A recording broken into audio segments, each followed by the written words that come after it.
video, we're going to examine the different features that you have while using Zoom on your iPad Pro. I'm Bertrand Techman. Let's check it out. Be strong.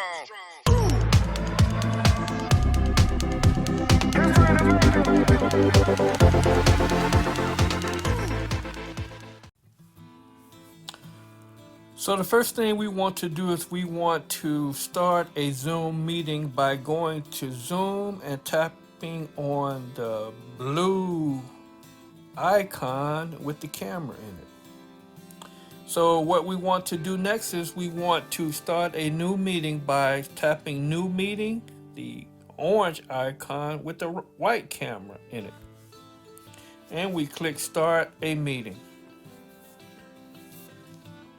Now the meeting has started. You'll notice that in the upper left-hand corner, you see inside that red square. And directly above it, you see the time and the date, 6:21 p.m., Saturday, November the 14th. That's information there for you to let you know where you are and the time. Almost directly in the center, you see the word Zoom. You see a green shield with a check mark in it. Now, this is the security settings, and if you tap on it, you can get information about the meeting. You see the meeting ID, the host, the passcode, invite link, participant ID, encryption, letting you know that the encryption is enhanced. And to make it go away, you simply touch it again and it goes away. Now next to it, you'll notice the microphone symbol with a red slash through it. When you see this symbol, it means that it is muted and you're not able to speak, or no one's able to hear you. In order to be heard, you simply touch it and the microphone turns white. Now you can be heard. Next to it, you'll notice that there's a start video, a camera with a slash through it again. Anytime you see that red slash, it means that it's not enabled or activated. In order to activate your camera, you touch it and notice what happens. When you touch it, the red slash goes away, but also in your on the left hand side in the upper corner there, you'll notice that a camera icon comes up with a circle with a camera in it and rotating arrows, which means that you can switch the camera from the front view to the back view or vice versa. So the next thing you want to do is you want to take notice of the shared comment there or shared content there. If you were to select the shared content, what it does is it gives you the ability to share your screen, your photos, anything that you might have online on iCloud, Dropbox, or any of the online storage mechanisms that you might have or sites that you might have. And in order to use it, all you do is you just click on it. For example, we're going to click the photo. And you see here, it wants you to give Zoom the permission to change your settings and view the photos that you have on this system. So I will click yes. And then I go with photos, all photos, select it. See the photos comes up. And if I wanted to share a photo, I would simply select it, hit done. Now it's sharing this particular screen. And in order to stop share, you simply hit stop share and it's no longer sharing. So anything within that setting, within that box, you could share information from it or share that particular info. Next to it, you have the participants. Now, what this does is if I had more participants in here, they would be shown in this particular box you see here. They would be shown directly up under my name and whatever permissions that I gave them at that time. But here what you can do is you can invite others by sending an email, send a message, invite contacts or copy links.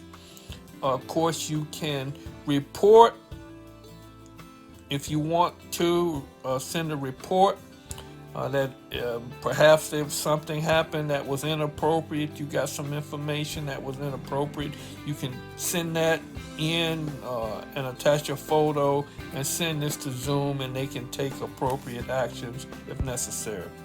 You also notice that in this particular setting, you can mute all, or you can ask all to unmute themselves. So those are things that you can, of course, incorporate into your Zoom session, and you can give others the ability to be able to take advantage of that. Next, we're going to look at the more, and this is interesting because this is really where this is the meat of the Zoom program itself, because in here you see you have all of these different things that you can do. You can chat, you can enable original sound, you can check your meeting settings, you can minimize the meetings, the virtual background, you can set that up, or you can disconnect the audio. So let's look at chat. Under chat, you have the ability to send a chat to anyone that you want to, or you can send it to everyone, or you can send it to individuals as well. Now let's look at the enable original sound, and this basically takes the system back to its default sound if you want it to do it that way. I don't know why you would want to, but maybe it's something necessary. All right, so let's look at the next one, the meeting settings. Now this is interesting because in this meeting settings, it really gives you the ability to control the environment totally. We'll start with the security.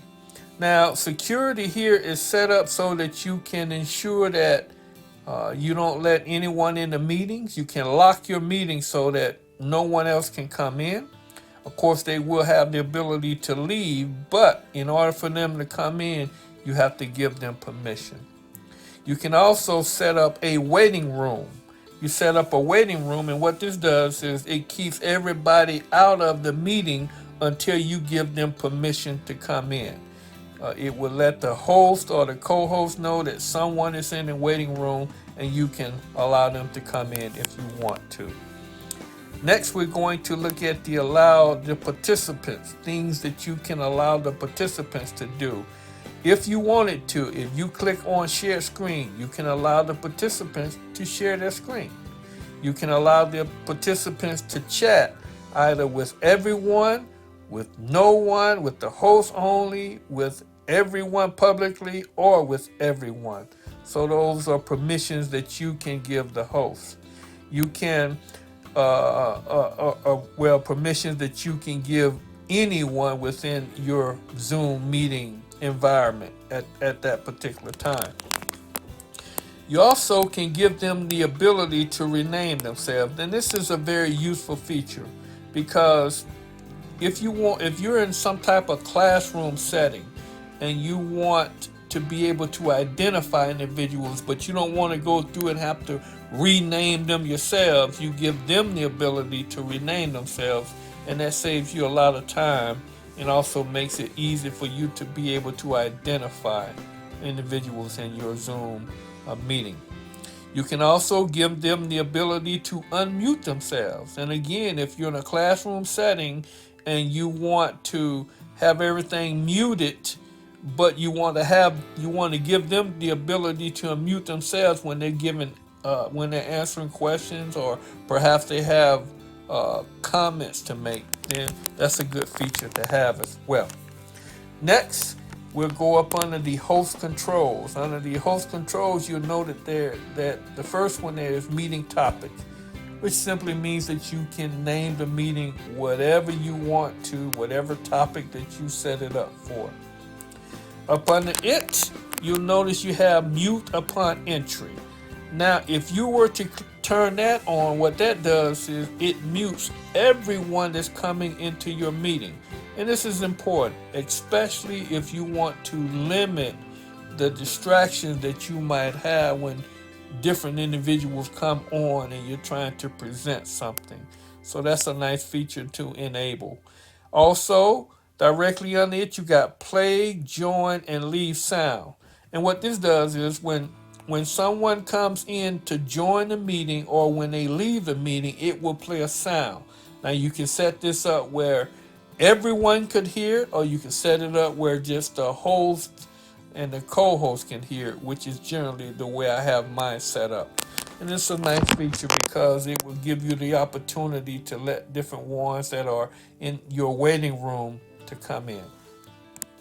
The next you have, under that you have the general.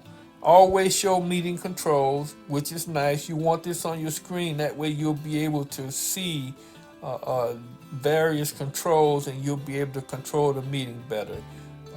Participants can be on the controls, or share screen. All of those features will be there. Touch up my appearance. What that does is it just simply softens your video, make it look a little softer, a little bit more pleasing to the eyes when others are viewing your video. And you can turn that on if you want to. Closed captioning simply means that it's going to capture voice and turn it into some type of text so that people can read as well as hear what you're saying. Show names when participant joins. That means that when individuals join in, you'll be able to identify them, and this is a nice feature to have on. Show my video in a gallery view. Well, this will allow others to be able to see you, and at the same time, while you're in a gallery view, you would be able to view others as well. And finally, show my connected time. Well, if you say for example you want your training session or class to last only 1 hour, you have this shown on the screen. That way you can monitor, keep an idea of what's going on. If it's time to wrap stuff up, you can pretty much set it up the way that you want to wind your time down. So that's a nice feature to have.